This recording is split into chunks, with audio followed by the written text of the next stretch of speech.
Assalamualaikum warahmatullahi wabarakatuh. Selamat pagi, salam sejahtera bagi kita semua.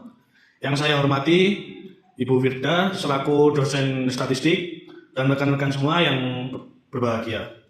Puji syukur kita panjatkan kehadirat Allah Subhanahu wa taala karena atas rahmat dan karunia-Nya kita dapat berkumpul di ruangan ini pada kesempatan yang berbahagia. Sebelum kita melakukan presentasi, saya ingin mengenalkan diri saya sendiri dari kelompok 7. Perkenalkan, nama saya Bagus Cahyo Pratama dan rekan saya. Perkenalkan, saya Revina Inka Pramdita. Saya Fitria Ramadhani. Saya Yuanita Selvina Dini Rahmadani. Lanjut pada pembahasan presentasi yang akan rekan saya sampaikan yang pertama, yaitu pembahasan terlebih dahulu. Baik, selanjutnya ada pembahasan. PAD, DAU, dan DAK merupakan sumber pendapatan daerah yang digunakan untuk membiayai pembangunan dan fasilitas publik. Namun, hasil penelitian menunjukkan bahwa ketiga variabel tersebut secara bersama-sama tidak berpengaruh signifikan terhadap belanja modal pemerintah, kabupaten, atau kota di Provinsi Jawa Timur tahun 2024. Selanjutnya ada persamaan regresi. Koefisien regresi menunjukkan arah dan besarnya pengaruh masing-masing variabel independen terhadap variabel dependen.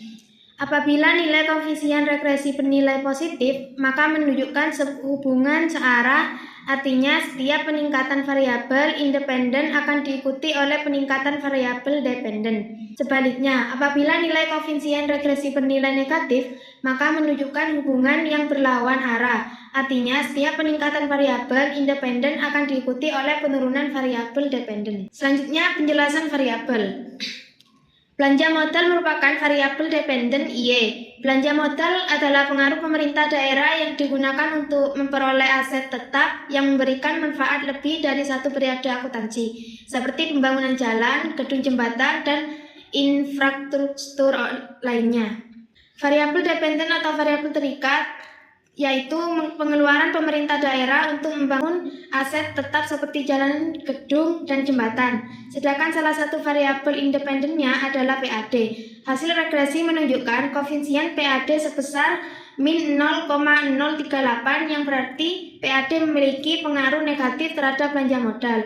Jadi setiap kenaikan PAD sebesar satu satuan akan menurunkan belanja modal sebesar 0,038 satuan dengan asumsi variabel lainnya tetap. Yang selanjutnya koefisien regresi PAD sebesar min 0,038. Nilai ini menunjukkan bahwa PAD memiliki hubungan negatif terhadap belanja modal. Artinya setiap kenaikan PAD sebesar satu satuan akan menurunkan belanja modal sebesar 0,038 satuan dengan asumsi variabel lainnya dianggap konstan. Yang selanjutnya X2. Koefisien regresi DAU sebesar 0,250. Nilai ini menunjukkan bahwa DAU memiliki hubungan positif terhadap belanja modal.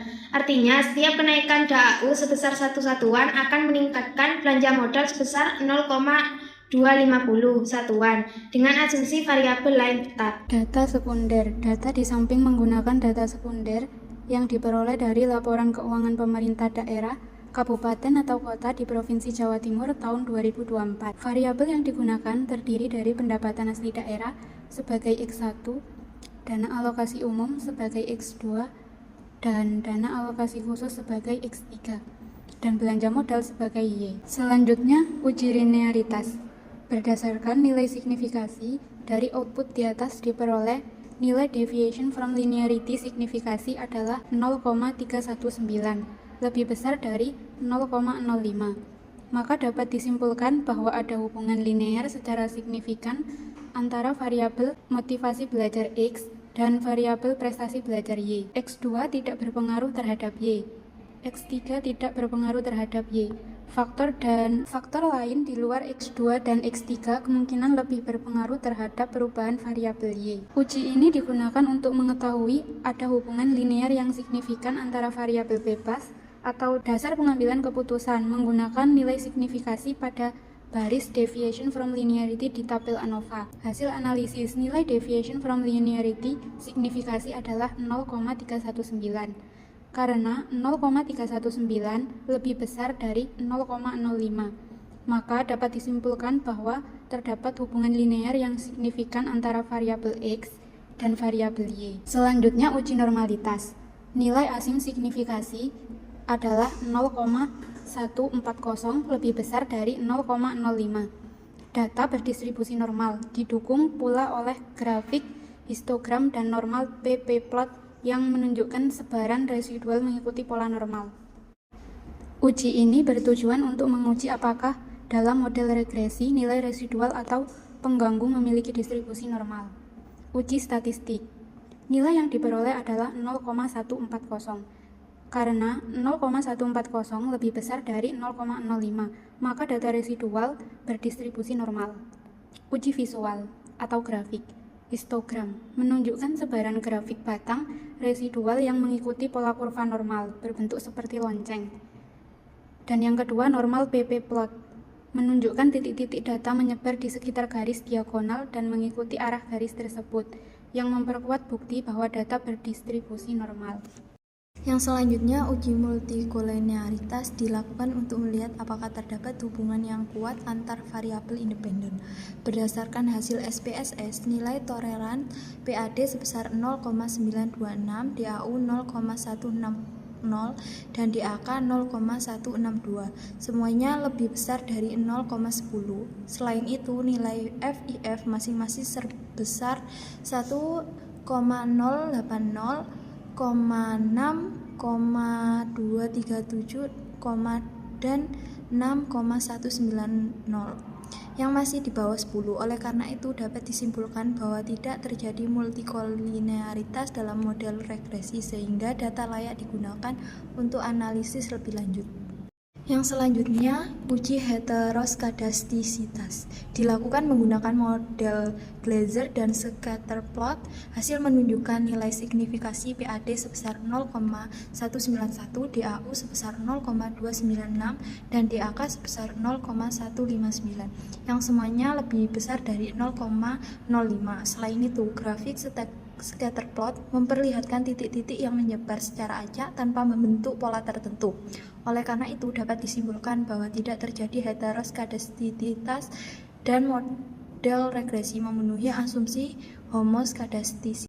Yang selanjutnya, uji autokorelasi dilakukan menggunakan metode Durbin-Watson. Berdasarkan hasil SPSS, diperoleh nilai Durbin-Watson sebesar 2,055. Nilai tersebut berada di antara DU sebesar 1,6498 dan 4DU sebesar 2,3502. Oleh karena itu dapat disimpulkan bahwa tidak terjadi autokorelasi pada model regresi, sehingga model memenuhi asumsi klasik dan dapat digunakan untuk analisis lebih lanjut. Selanjutnya, yaitu ada analisis regresi linear berganda. Analisis ini bertujuan untuk mengukur seberapa besar pengaruh PAD yang dimana X1, DAU X2, dan DAK X3 secara bersama-sama maupun parsial terhadap belanja modal yaitu Y. Dimana di sini terdapat bahwa nilai R sama dengan 0,326